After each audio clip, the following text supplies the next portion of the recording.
We have served America through one of the most consequential periods of our history, and it has been. Our work in Iraq is difficult because our enemy is brutal.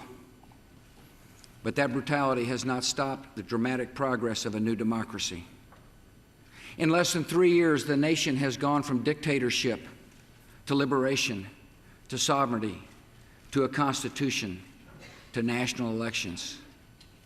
At the same time, our coalition has been relentless in shutting off terrorist infiltration, clearing out insurgent strongholds, and turning over territory to Iraqi security forces.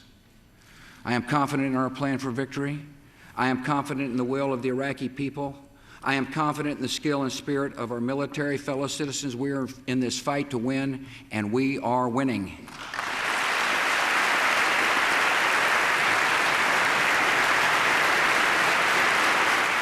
A sudden withdrawal of our forces from Iraq would abandon our Iraqi allies to death in prison, would put men like bin Laden and Zarqawi in charge of a strategic country, and show that a pledge from America means little.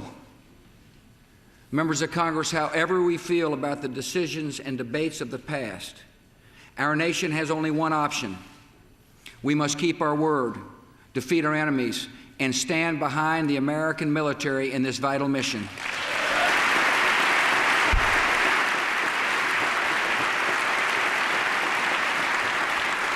At the start of 2006, more than half the people of our world live in democratic nations. And we do not forget the other half in places like Syria and Burma, Zimbabwe, North Korea, and Iran, because the demands of justice and the peace of this world require their freedom as well.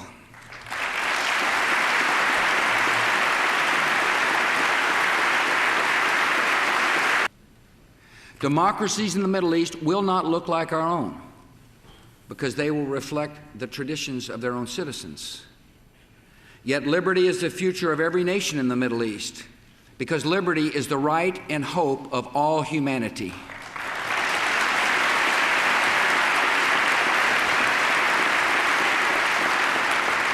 The same is true of Iran, a nation now held hostage by a small clerical elite that is isolating and repressing its people. The regime in that country sponsors terrorists in the Palestinian territories and in Lebanon, and that must come to an end.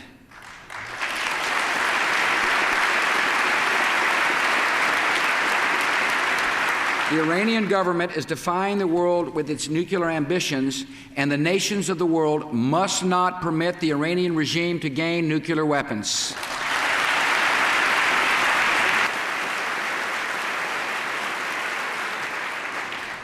Elections are vital, but they are only the beginning. Raising up a democracy requires the rule of law, and protection of minorities, and strong, accountable institutions that last longer than a single vote. The great people of Egypt have voted in a multi-party presidential election, and now their government should open paths of peaceful opposition that will reduce the appeal of radicalism. The Palestinian people have voted in elections, and now the leaders of Hamas must recognize Israel, disarm, reject terrorism, and work for lasting peace.